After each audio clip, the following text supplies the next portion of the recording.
Welcome back. Now, there's more bad news with another fuel price hike kicking in this week. It's been suggested that government extend its R1.50 fuel tax relief. With every increase, the likelihood of a price hike for public transport becomes more of a reality for commuters. Reporter Ronald Masinda joins us now live from Parow. Ronald, you know, that's what a lot of people don't realize, right? That you think that it's only the people with cars who get affected when the price of fuel goes up, but commuters are also pinched, and also even people who don't have cars, because that makes everything else go up as well.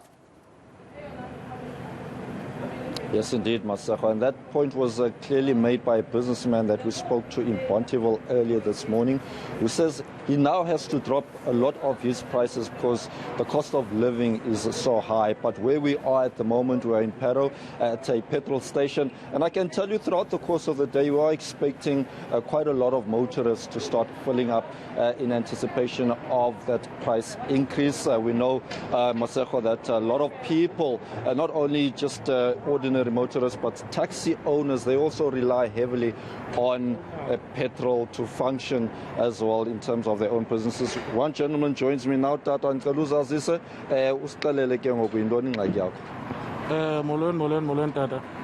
Ndinguyamkela mna igama. Ndingumqhubi weteksi.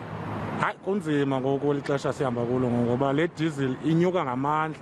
Sawucela urhulumente man abe nendlela enza ngayo ngoba abantu esibakhwelisayo kuyafana uba siyabakhapha uye emsebenzini ngoba le mali siyifunayo kubo yile funeka siyigalele emotweni yonke.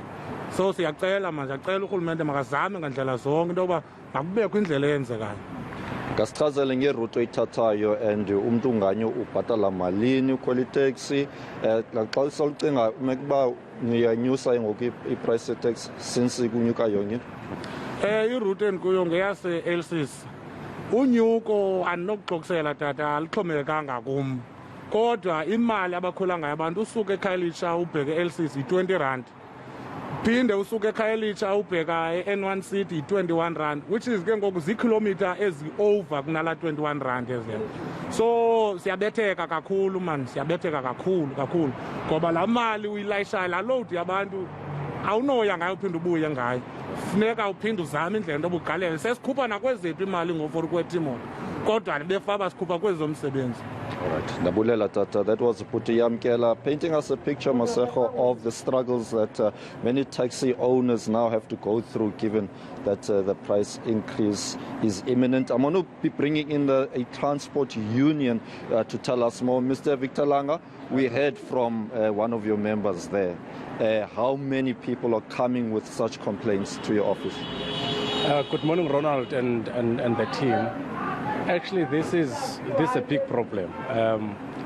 You know, it is actually not only our members. We have got general people outside there who are complaining about this, because the fact that they are losing money that they have to pay to the transport, whether it's a bus or a taxi, whenever there's a diesel increment, the taxi drivers, owners and the bus, they cannot increase it on a day-by-day basis. You know, the huge 16% that will hike as of tomorrow, it will definitely go to the pockets of our members who are actually earning below what is expected, and it is a huge loss to the people of the country at large. Does this have a potential of making the issue of unemployment a lot worse? Definitely. Look, we are TASU is a trade union that represent employees in a transport sector. And the more they put these increases, and the truck owners will definitely take a step where they're going to say, because of the loss of the income. Remember, they've made those businesses because of their income. And whether we like it or not, when they lose money, they will definitely be forced to stop their trucks. Once they stop their trucks, that literally means our members will not have work, and families out there will suffer. It's a huge problem that we need people who are in power to intervene, because it kills the country at all. And just in closing, we heard from the disgruntled taxi owner talking about a potential increase in fares. I mean, he was talking about 20 Rand per person traveling from areas such as Khayelitsha to LCs and so forth. But in terms of what we've seen in recent months, taxi owners have been disgruntled over issues such as the permits with the city of Cape Town. Could we see another strike? How can we stop this from happening? I think it is something that we're highly anticipating in terms of trying to make sure that even though we want the country to run the business in a very progressive way, but we cannot stop people from using their democratic rights to march or do everything. Because remember, if we look at the diesel or the petrol price now, it will go up to 25 rand a litre. And that is huge. And we need taxi drivers, buses, and people at large to now stand up and go to even to the National Assembly to tell our government, because at the moment we do not say that our government is representing us as the country. We are facing a problem. We need all of us, everybody to actually use the public transport. Whether public transport or you own your own car, you need to stand up and come to other trade unions and try to make sure that there is a collective effort that is coming from people of the community, taxi drivers, bus, and everybody will march to the National Assembly and make sure that we deal with these issues, because our national government is not assisting us at all. Let me put it that way. All right. Mr. Langa, thank you very much indeed for your time. Well, that's the situation here, Maseko. We do know that the taxi industry, of course, is considered as the lifeblood of the township economy. But for several years now, it's been going through hardship, not only exacerbated by the COVID-19 pandemic, but we touch on the issue of permits here in the Western Cape. But the fuel hike will also just have a devastating effect on the industry. All right, Ronald Masinda with that report. Let's leave it there for now.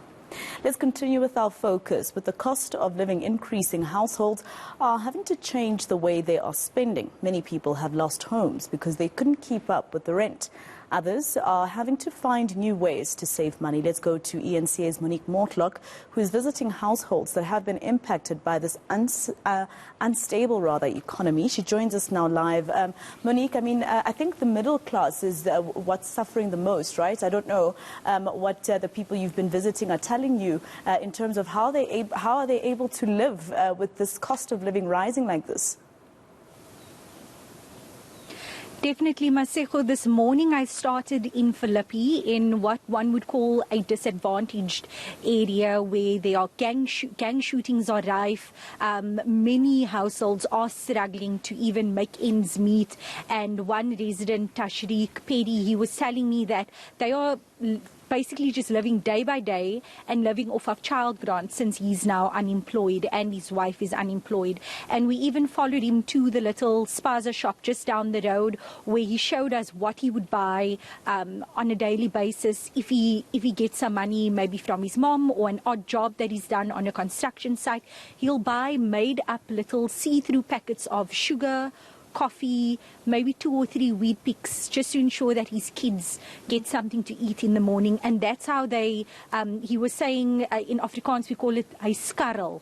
So he's hustling every day just to ensure that his children at least have something to eat. And he said that with bread being 13 rand, they even buy slices, and that's what the house shops, these spaza shops can provide for them. They can buy 2 slices of bread, 3 slices of bread. Another household in Strand, where I went to, the one resident, Terzel Erasmus, she was saying that their household income, combined household income of 40,000 rand, where it used to be enough, where they could enjoy luxuries like going out. There's no more of that. They don't go out anymore. She's now had to stretch meals. They're baking bread, making soup. So it's all these different and new ways that households have had to look at to make sure that they make it to the next payday. But with me now, I'm speaking to a homeowner and also the founder of lobby group Stop City of Cape Town, Stop COT, Sandra Dixon. Sandra, before I get to you as a community activist, let me first ask you on a personal note. As a homeowner, as someone who's part of the middle class, and one would say a higher income middle class, nonetheless, have you felt that same pinch as some of the residents I spoke to this morning? Yes, indeed. I felt the pinch year after year. The first way it became visible to me was in the form of the ever-increasing municipal accounts. And just for the listeners out there, our municipal accounts are getting again more expensive from the 1st of July.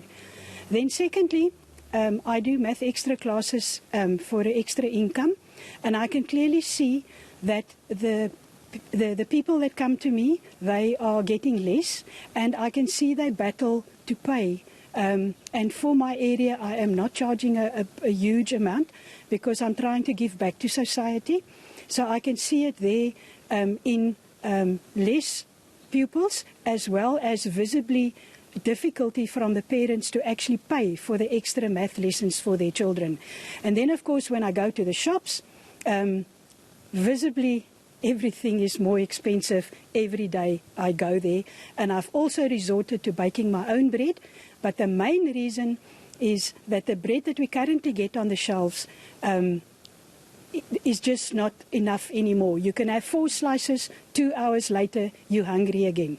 But if you eat like a wholesome, fresh baked bread, at least you are okay for about 6 hours.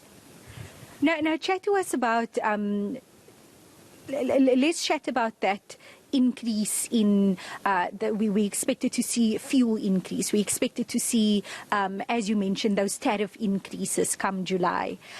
Last year, when I spoke to you, we spoke about how the City of Cape Town, they've provided, last year, they were providing relief for indigent households. Those are your poorer households. And when we spoke, you said that, but the middle class is being forgotten. We are the ones who are going to suffer. It's now almost a year later, and we are in that position, if not worse off. Yes, a year later, and municipal tariffs are about to increase again. The city is giving relief to the indigent people, and those are people that earn below 7,000 rands a month, and that is largely all those that doesn't have jobs. But the minute your income exceeds 7,000, the city is just not interested anymore to give you any assistance.